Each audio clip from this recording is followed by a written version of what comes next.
My closest relatives locked me out of our legacy home to grab a supposed fortune, completely unaware that a hidden legal trust changed the entire game. I am Clara Vance, currently 32 years of age. I stood frozen on my late grandfather's front steps, gripping a beautiful oak chest he meticulously shaped for me during my childhood, realization sinking in that the security deadbolt had already been swapped out. My greedy parents replaced every single lock before the graveside blossoms had even begun to dry out. They foolishly assumed they had captured the entire bounty: the historic estate, the rolling acreage, the massive financial portfolios. Every piece of a legacy Thomas Vance spent 6 full decades establishing. They possessed zero knowledge regarding the $20 million fund he quietly secured for me inside an ironclad, permanent trust. I remain incredibly grateful that I kept this enormous reality completely unmentioned, because the shocking events that unfolded just 1 week later upended every single assumption I held about my own flesh and blood.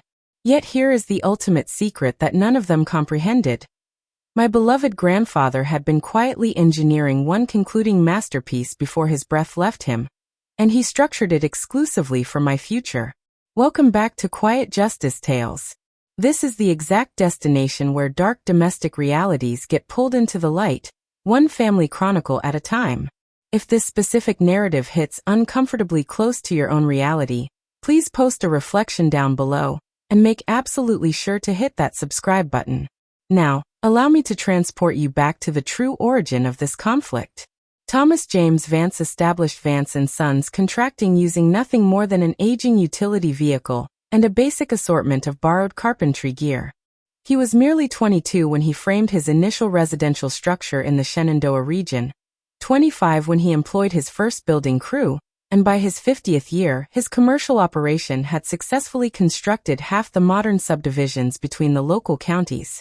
He ultimately sold the entire enterprise at 72, but deliberately retained the underlying acreage and the main headquarters, a humble concrete block facility right off the main highway, featuring his family name hand stenciled directly above the entranceway using patterns he crafted himself. I practically grew up inside that back room. Every single summer starting from age 14, I occupied the vintage metal desk in the rear office, carefully balancing his commercial ledgers, processing lumber receipts, and organizing heavy concrete invoices. The distinct scent of freshly cut timber permeated every single surface, sweet and incredibly comforting, mirroring the nature of the man himself.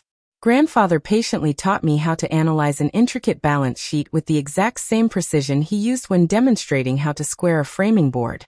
Measure twice, carefully, because financial errors prove incredibly costly, whereas broken trust costs far more. When his late-stage neurological diagnosis arrived, aggressive and already rapidly deteriorating, I was the sole individual who committed to driving out to his residence every single morning. I physically assisted him with meals. I read the daily local newspaper articles aloud. I meticulously reconciled his corporate accounts directly on his kitchen table, while he peacefully rested in his favorite armchair. My parents claimed they were simply far too occupied. That was their standard justification. My mother, Eleanor, maintained her own hidden motives for keeping her distance, though I failed to grasp that dark reality at the time. My father, Arthur, would occasionally appear on Sunday afternoons, standing awkwardly in the hallway door frame exactly like an outsider visiting a complete stranger. 3 solid years I dedicated to this routine. 3 intense years of feeding him warm broth, filing his annual tax returns, and watching the most powerful man I had ever known slowly diminish into his seat. The very afternoon before he passed away, he gently pressed his vintage pocket watch straight into my palm. It was sterling silver, worn incredibly smooth from decades of handling. "Keep track of the hours for me, little one," he murmured. I have carried it safely within my blazer pocket every single day since that moment. The memorial service took place at the historic Methodist church downtown. Easily 200 individuals packed the wooden benches. Retired framing carpenters who had labored on grandfather's building crews, long-term neighbors, and the elderly clerk from the local hardware shop who had supplied his construction nails for 40 years. I sat quietly in the 3rd row, completely separated from the immediate family section. Eleanor had deliberately orchestrated the entire seating arrangement. She stood prominently at the front wearing a tailored dark garment and her classic heirloom pearls, graciously accepting words of sympathy as though she had legitimately earned them. Thomas would absolutely want us to remain resilient, she smoothly informed our neighbor, who had resided directly across the road from grandfather for over 3 decades. Arthur stood rigidly alongside Eleanor, dressed in a faded charcoal suit with a completely blank expression, his hands tightly clasped together. He genuinely resembled an individual listening to his own judicial sentencing. Meanwhile, my cousin Julian had driven over from the neighboring city in a flashy rental vehicle, sporting a brand new designer outfit and a pristine haircut.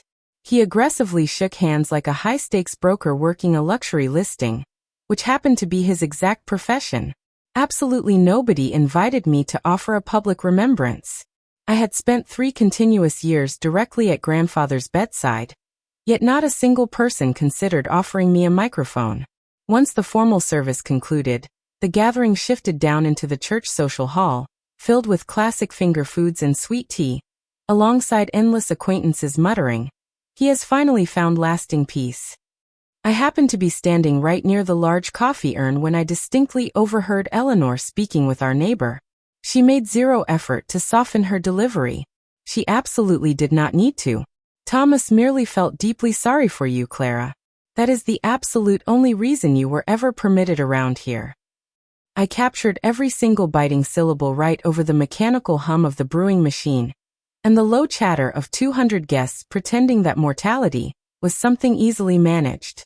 I chose not to display any visible reaction.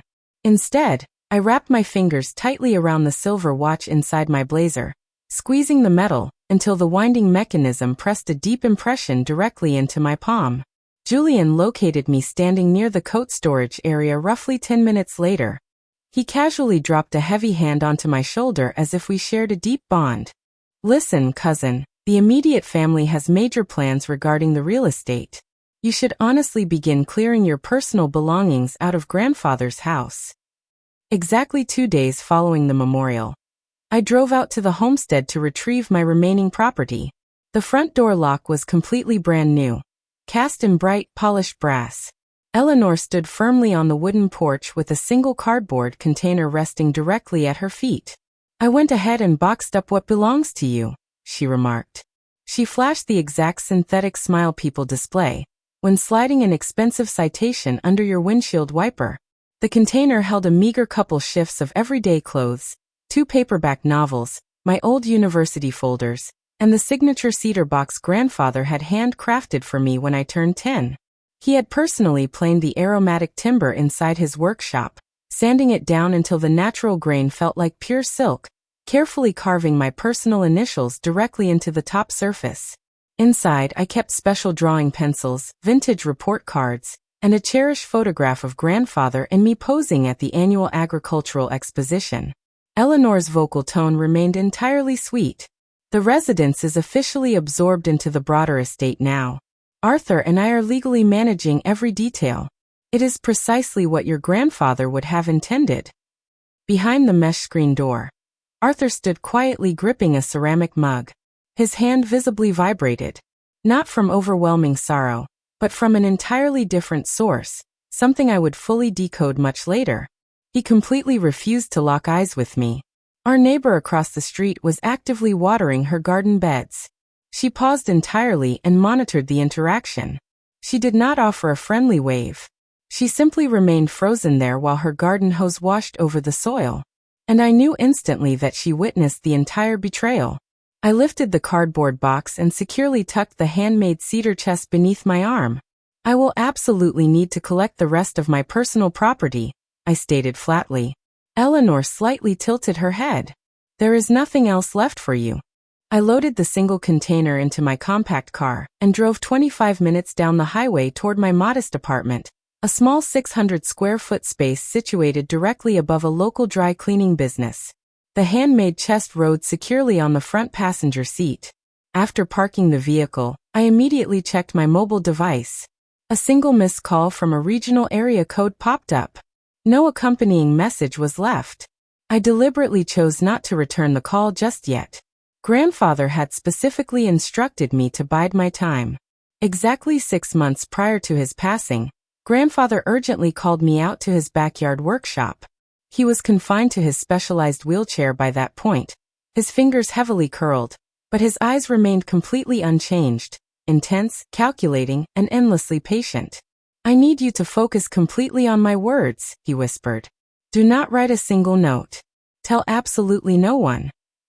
He then revealed the secret of the asset trust, a fully permanent, unalterable trust established 15 years prior with an elite estate attorney named Margaret Caldwell located down in Richmond. It held $20 million in diverse investments, secure government bonds, the liquid profits generated from selling Vance & Sons, and substantial rental income from various commercial spaces he had quietly accumulated over the decades. I was designated as the absolute sole beneficiary. I distinctly recall my throat turning completely dry. 20 million. The humble man who wore the exact same worn flannel shirt 3 days in a row had quietly accumulated $20 million and shared the reality with absolutely no one. "That represents my entire earthly labor," he declared. "And I am transferring it exclusively to the only individual who truly earned it." I desperately attempted to argue against it. He slowly raised one trembling, calloused hand. "Margaret will initiate contact with you after I pass on. She will clarify the remaining elements. Until that exact moment arrives, you say absolutely nothing. Not to Arthur, not to Eleanor, not to a single living soul." "The remaining elements?" I inquired. He glanced down at the silver watch resting on his work table. "You will comprehend everything when the proper hour arrives." Back inside my small apartment 2 days after my abrupt eviction, I sat quietly on the edge of my mattress and stared intently at the handmade chest. I was fully aware of the trust's existence. I knew the money was completely insulated. Unalterable meant absolutely nobody could dismantle it. Not Eleanor, not a local inheritance judge, not anyone. Yet I still possessed no clue what the remaining elements actually signified. I picked up my phone and dialed the regional number. The automated system picked up. "You have reached the law offices of Margaret Caldwell. Please leave a detailed message." I disconnected the line. Grandfather had explicitly told me to wait for her outreach, so I forced myself to wait. The silver pocket watch rested on my bedside table, ticking away the seconds. Eleanor moved with incredible speed. Just 3 days following the funeral service, she aggressively filed a formal petition at the county courthouse, boldly asserting that grandfather had passed away entirely intestate, claiming that his legal will, if one ever existed, had been permanently lost or destroyed. She signed a legally binding, sworn statement asserting that absolutely no trust or supplementary inheritance frameworks existed to the absolute best of her knowledge. Arthur co-signed the document. His signature across the bottom of the paperwork was completely unstable. The final letter in his name trailed off downward, as though it were actively trying to slide off the parchment entirely. Meanwhile, Julian was already aggressively working the property angle. I discovered much later through subsequent judicial filings that he had quietly initiated the formal ownership transfer of 2 prime parcels of grandfather's land months before the funeral service even occurred. A prime 5-acre tract appraised at $280,000, and a highly desirable commercial lot downtown valued at $140,000. Both property transfers officially designated Thomas J. Vance as the grantor and Eleanor S. Vance as the immediate recipient. The documents were formally stamped by a regional notary named Kevin Rudd.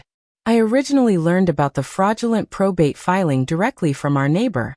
She called me late on a Thursday evening, her voice sounding incredibly hesitant. "Dear, I spotted your mother inside the courthouse records department earlier today. She was filing some significant paperwork. I genuinely believed you should be informed." I thanked her sincerely, ended the call, sat down at my kitchen counter, and pressed both palms flat against the wooden surface. The certified public accountant inside me comprehended the exact strategy unfolding. Every single day Eleanor advanced without opposition was another day assets were being permanently dissolved into her personal accounts. I could have easily retained a lawyer immediately. I could have filed a formal objection that afternoon. Yet grandfather had explicitly commanded, "Wait for Margaret." For 5 agonizing days, I sat alone with that reality. 5 days of constantly watching the wall clock, consciously prioritizing a deceased man's strict directives over my own professional training and corporate instincts. On the 6th afternoon, my phone flashed. It was the attorney's office. This time, a real person spoke on the other end. Before I disclose the details of that fateful conversation, I must transport you back 1 full year. Grandfather was still holding on. I was sitting directly at his kitchen table, laptop wide open, meticulously auditing his monthly operational sheets exactly as I had handled them every single month for 3 consecutive years. 2 highly unusual charges abruptly captured my attention. $12,000 and $8,000, both explicitly categorized as a specialized medical processing fee. I immediately flagged the transactions. Eleanor, what exactly are these expenditures? She was standing right at the kitchen counter pouring a glass of iced tea, as though she owned the place. She did not display a single second of hesitation. Those are standard medical insurance adjustments. The updated coverage policy carries specific processing assessments. I sorted it out directly with the administrative office. I cross-checked the data. There was indeed an insurance framework code that matched the description. The invoice layout appeared entirely authentic. Professional letterhead, valid provider identification numbers, and precise dates of care. I allowed it to pass. A full year later, sitting isolated inside my modest apartment with 3 comprehensive years of grandfather's historical financial ledgers loaded onto my laptop, I audited those numbers a second time. This specific time, I organized the entries by description and executed a strict filter for the term processing. 17 distinct charges scattered across an 18-month window. 12,000 here, 8,000 there, 6,500, 9,200. The specific figures shifted just enough to appear completely organic. The cumulative total amounted to $167,000. Absolutely no legitimate medical insurance framework levies administrative fees 17 separate times. It simply never happens. Eleanor had not merely deceived me a single time. She had methodically engineered an entire extraction network. I immediately extracted the digital authorization records for every single charge. Every single document carried Arthur's formal signature, clean, fluid, and perfectly steady, bearing absolutely no resemblance to the pronounced physical tremor I had watched worsen over the course of 3 years. The exact same hand that visibly vibrated while gripping a simple ceramic mug at the funeral had quietly authorized 6 figures worth of fraudulent transfers without displaying a single physical wobble. My phone rang out.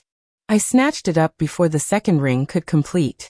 Margaret Caldwell's vocal delivery carried the exact brand of profound serenity that develops from 30 uninterrupted years of transferring tragic realities inside elegant, wood-paneled law offices. Clara, I am deeply sorry for the communication delay. Your grandfather explicitly commanded me to wait exactly 7 full days following his departure before making direct contact with you. I possess critical documents he personally drafted. We absolutely must convene in person. Is this regarding the asset trust? I questioned immediately. The trust represents merely the starting point, she answered softly. There is far more. She provided a specific office address in Richmond, scheduling our meeting for 10 o'clock the following morning. I scribbled the details onto the back of an old shopping receipt simply because my hands desperately required something physical to focus on. Margaret, I stated urgently, my mother has already filed an official probate petition. She is legally swearing grandfather passed away without any valid will. There was a pronounced silence on the line. The precise kind of heavy pause that indicates the person on the other end was already fully aware of the facts. We shall analyze that reality tomorrow, she stated firmly. Be absolutely sure to bring the handmade cedar chest. I placed the device back face down. The silver watch continued to tick on my nightstand, steady as a pulse that outlived its owner. I packed a small travel bag, placed the cedar box onto the passenger side of my vehicle, and set my morning alarm for 5 o'clock sharp. The drive to Richmond required 2 hours heading east on the interstate, crossing straight through the Blue Ridge Mountains, passing the city where Julian actively sold residential properties to clients who completely trusted his integrity, and moving past the exits for rural towns where folks still resolved major conflicts with a firm handshake rather than endless legal documentation. Grandfather had been a meticulous paperwork man. He retained receipts for every single piece of lumber and formal contracts for every construction project. He had looked at me once while standing in his dusty workshop with wood shavings covering his work boots and said, "Human beings lie, Clara. Pure numbers never do." I made the journey to Richmond the very next morning, choosing not to inform a single soul regarding my destination. I sat inside that vehicle for 2 intense hours reflecting on every single instance I balanced grandfather's accounts, and every highly questionable entry I had flagged but ultimately allowed to slide. If you have ever experienced that distinct, sickening intuition regarding a close member of your family, that persistent, quiet internal voice whispering that something is fundamentally wrong, stay locked into this narrative, because what Margaret disclosed to me the following day proved conclusively that pure numbers never lie, even when the people you love do exactly that. Margaret Caldwell's private office was situated on the upper floor of a beautifully converted historic townhouse. Bookshelves extended from the floor to the high ceiling, rich leather chairs occupied the space, and a massive desk featured a polished brass lamp that easily cost more than my monthly rent payment. Margaret herself appeared to be roughly 65 years old, her silver hair pulled back cleanly, wearing gold-framed spectacles, her hands moving with absolute architectural precision as she slid a thick legal folder open. "Your grandfather originally retained my services 15 years ago to construct and oversee his permanent trust," she explained calmly.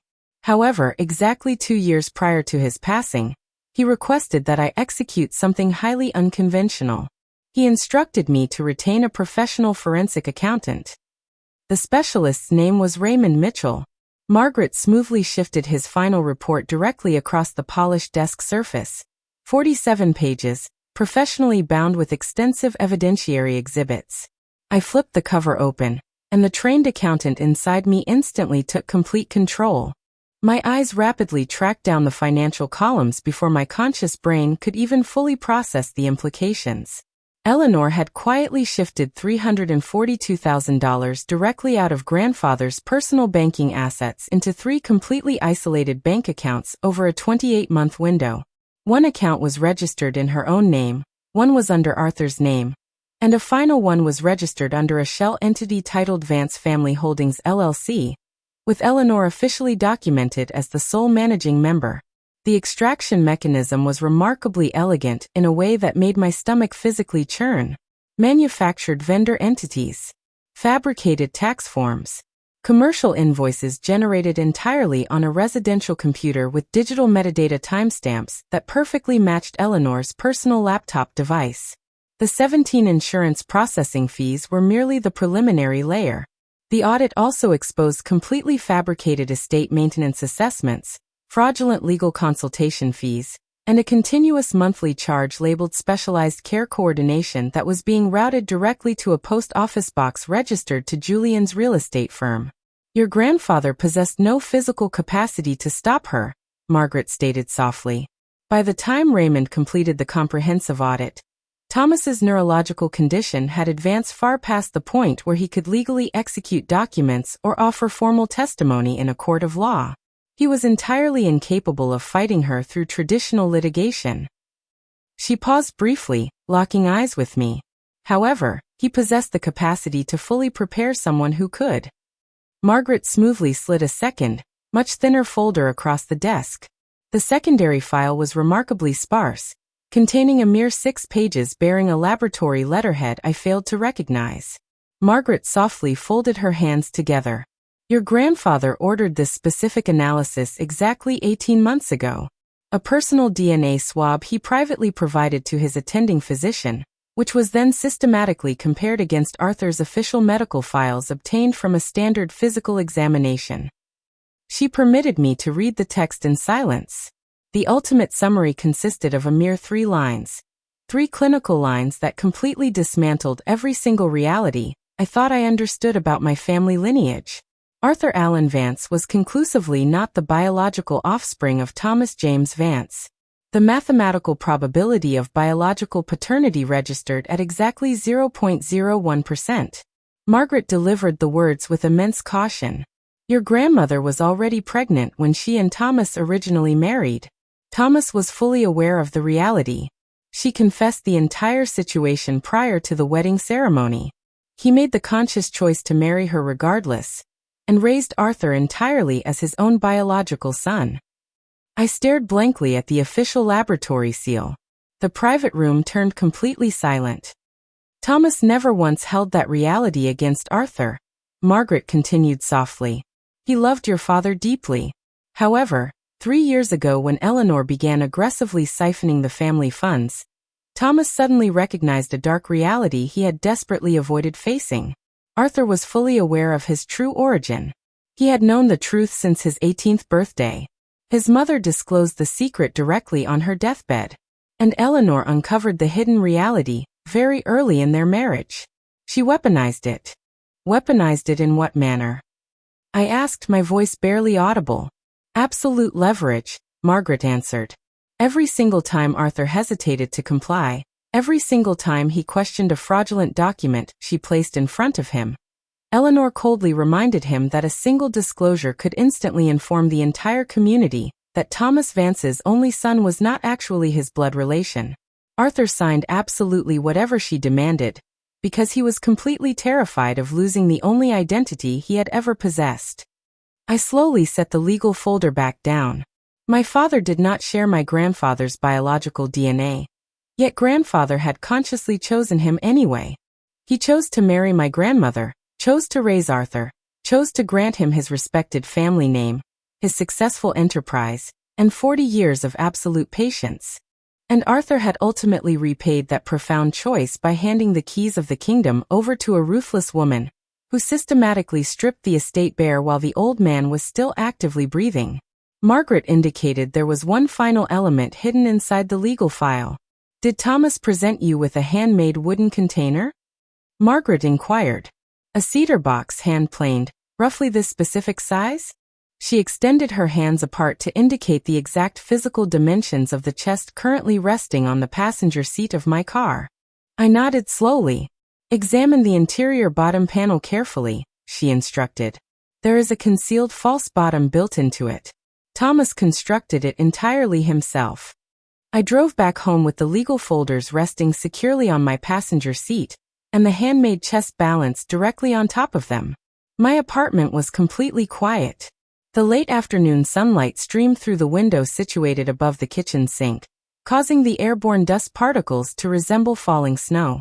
I placed the wooden chest directly onto my mattress, popped the latch, and carefully removed the drawing pencils, the vintage report cards, and the old agricultural fair photograph. It captured grandfather and me back in 2004, standing proudly beside a blue ribbon giant tomato that did not even belong to us. I slowly ran my fingertips along the interior base panel.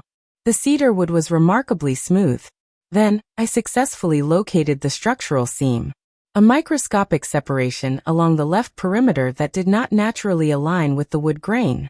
I pressed down firmly. The panel instantly shifted position. A 1/4 inch of highly intentional, hidden space emerged underneath. The distinct aroma hit me first. Freshly cut sawdust. It was completely vibrant, not stale whatsoever.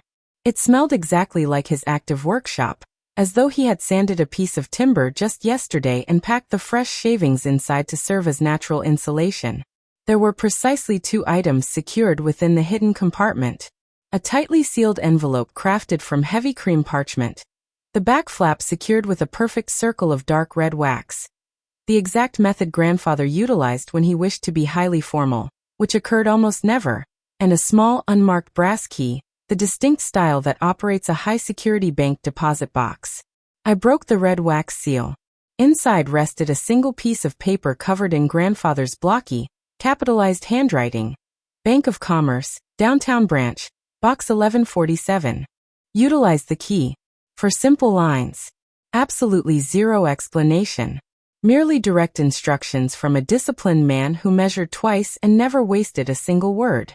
I held the brass key up against the afternoon light. The metal felt remarkably warm from being encased inside the cedar wood. Grandfather had dedicated his entire existence to building things. Solid homes, successful enterprises, and a family that ultimately did not deserve his grace.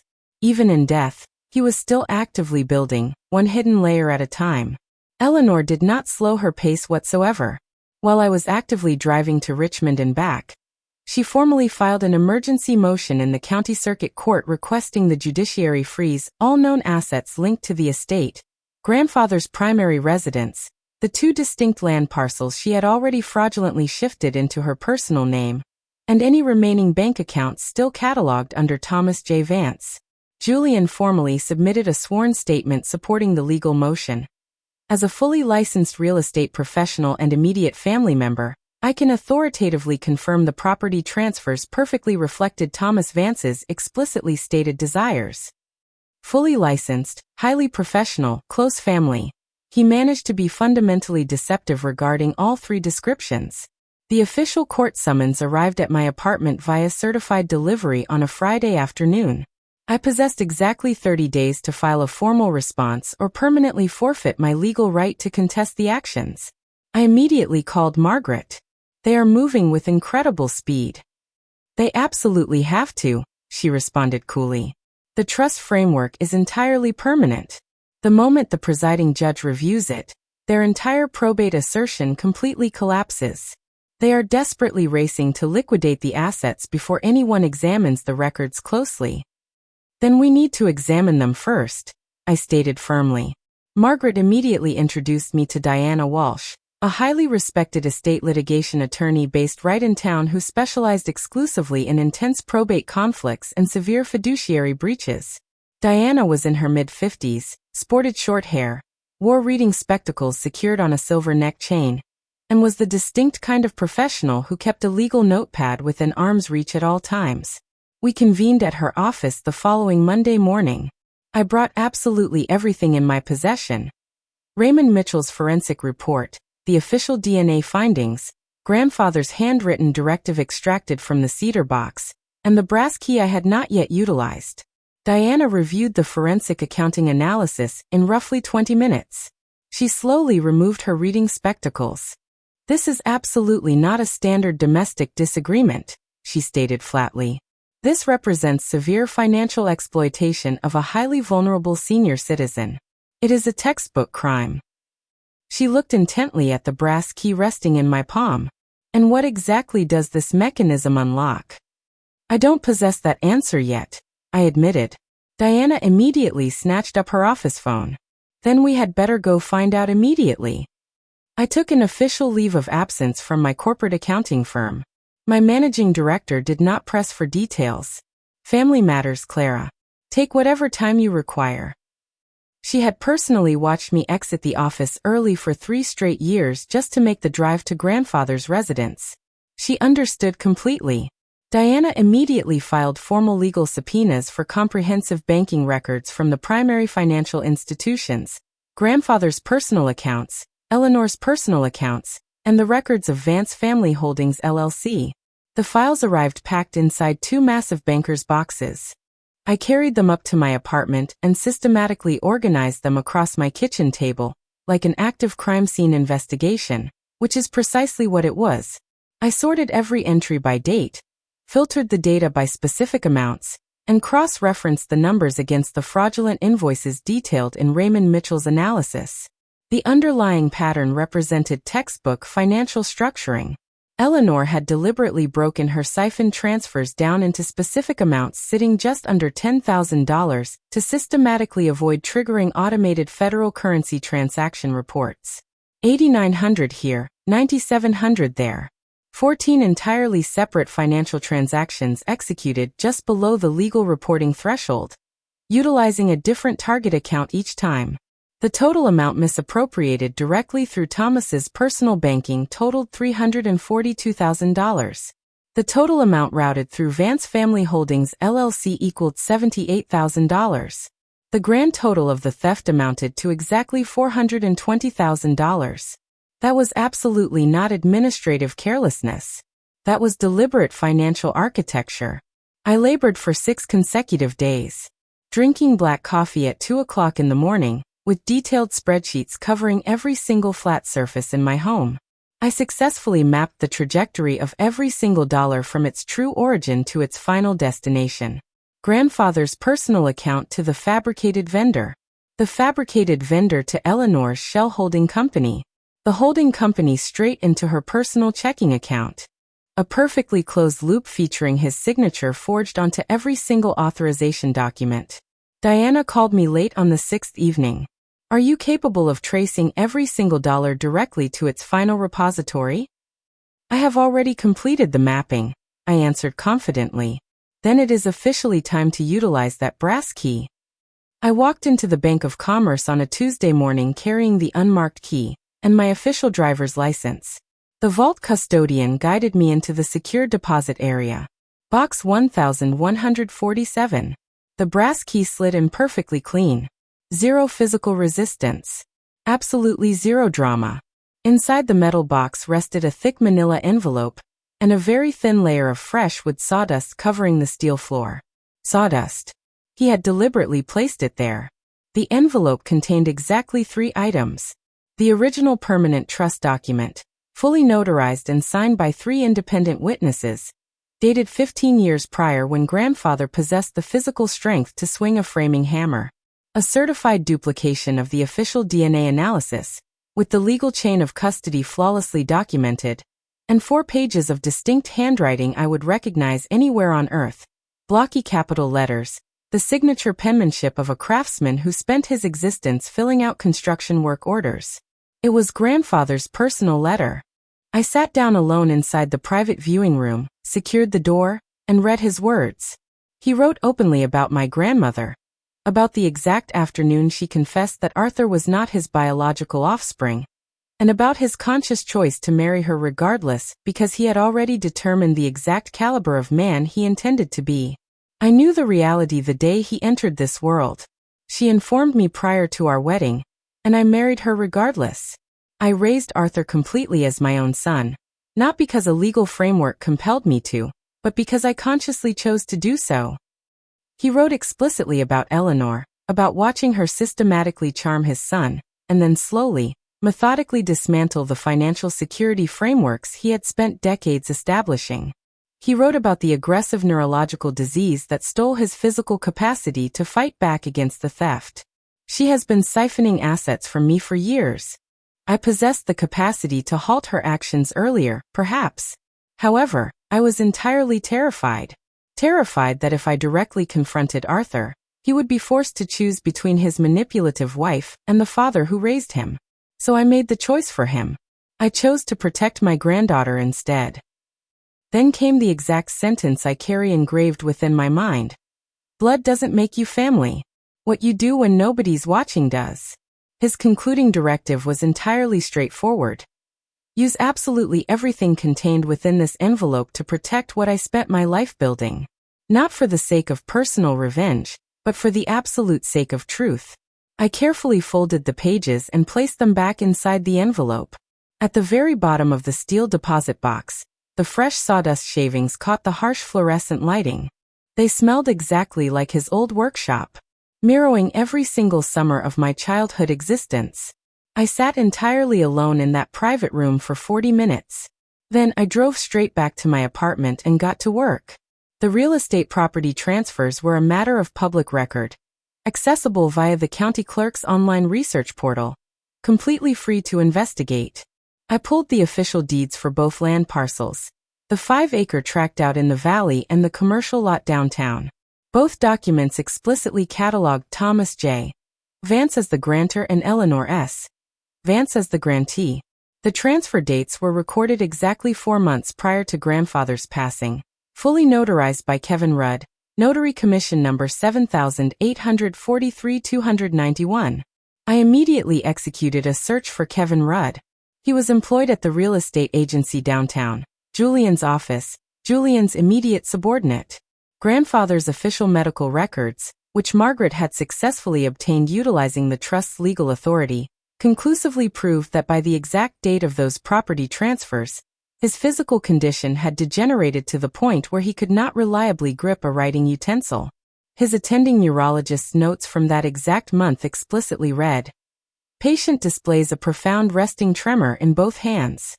Fine motor tasks, specifically including signing documents, are no longer achievable independently.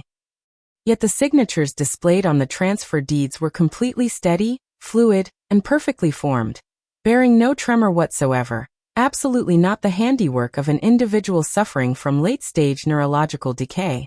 Diana immediately retained a professional forensic document analyst, Dr. Carol Fenton, fully certified by the American Board of Forensic Document Examiners.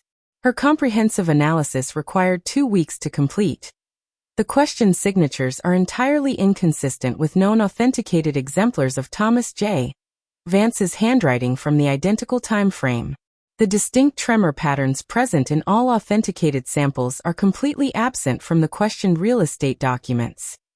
Julian's corporate commission records, which we successfully obtained via judicial subpoena, proved he received a $42,000 consulting fee directly from Vance Family Holdings LLC in the exact same quarter the property transfers occurred.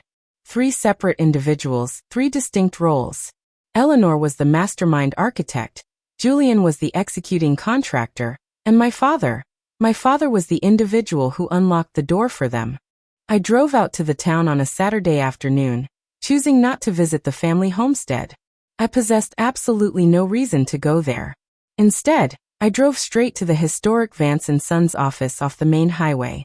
The commercial enterprise had been sold off years ago, but grandfather had retained ownership of the physical building. It was completely vacant now, locked up tight. However, Arthur's utility truck was parked in the gravel lot. He was sitting all alone inside the old office space, the exact room featuring grandfather's name still stenciled onto the front window glass. A bottle was resting on the old desk, surrounded by vintage crew photographs hanging on the walls. Young, smiling men wearing hard hats posing in front of newly framed houses. Arthur looked up the moment I stepped inside the room. He did not ask how I gained entry. The side office door had failed to lock properly since 1997. "You should not be present here, Clara," he stated quietly. His voice sounded incredibly exhausted, not hostile whatsoever, just entirely spent. "I am fully aware of the fraudulent property transfers, Dad." He looked down at the bottle, slowly peeling the paper label away with his thumbnail. "I am not standing here asking you to turn against her," I stated calmly. "I am asking you to confirm one single reality. Did you know what was happening?" A long, heavy pause followed. The old fluorescent light tube directly above our heads buzzed intensely. Arthur finished his drink, setting the empty bottle down with the absolute precision of an individual who had been drinking since noon. I signed exactly what she instructed me to sign. Another extended pause occurred. I failed to comprehend the true scale of it. A half-truth. I could hear the deception clearly in the way his vocal tone dropped on the words "true scale." The emphasis was entirely unnatural, exactly like a legal witness who had rehearsed only a specific segment of a script. "And grandfather?" I questioned softly. "Did you know that he cut me off instantly. A single word, sharp and sudden, like a pneumatic nail gun. Don't." I remained standing there in silence for another minute. The photographs on the wall captured a man who used to actively build things alongside his proud father. The broken individual sitting in front of me had stood by and allowed someone else to tear everything down. I turned and exited, driving straight back to my apartment. The numbers would ultimately articulate what he refused to voice. I stood inside that vacant office surrounded by the visual legacy of a company my grandfather constructed with his own calloused hands, and I realized a profound truth. The fraud was absolutely not just about siphoning money. It was about systematically erasing his memory, erasing everything he had built and everyone he had placed his trust in. If you have ever watched someone's lifetime legacy get systematically dismantled by the exact individuals who should have protected it with their lives, you comprehend precisely why I refused to walk away. Diana's private office featured a massive whiteboard. By the time we finalized our preparation, the board resembled a complex criminal conspiracy matrix. Red marker lines connected suspect names to banking accounts, blue lines linked those accounts to stolen properties, and green lines explicitly tracked the master timeline. "Here is our exact litigation strategy," Diana explained, tapping the board. "Step 1, we formally file our official objection to Eleanor's probate petition, and present the original permanent trust, which removes the $20 million asset pool from the estate proceedings entirely. Step 2. We present the forensic accounting evidence to completely invalidate the land transfers based on forged signatures, fraudulent notarization, and a severe breach of fiduciary duty under the power of attorney framework. Step 3.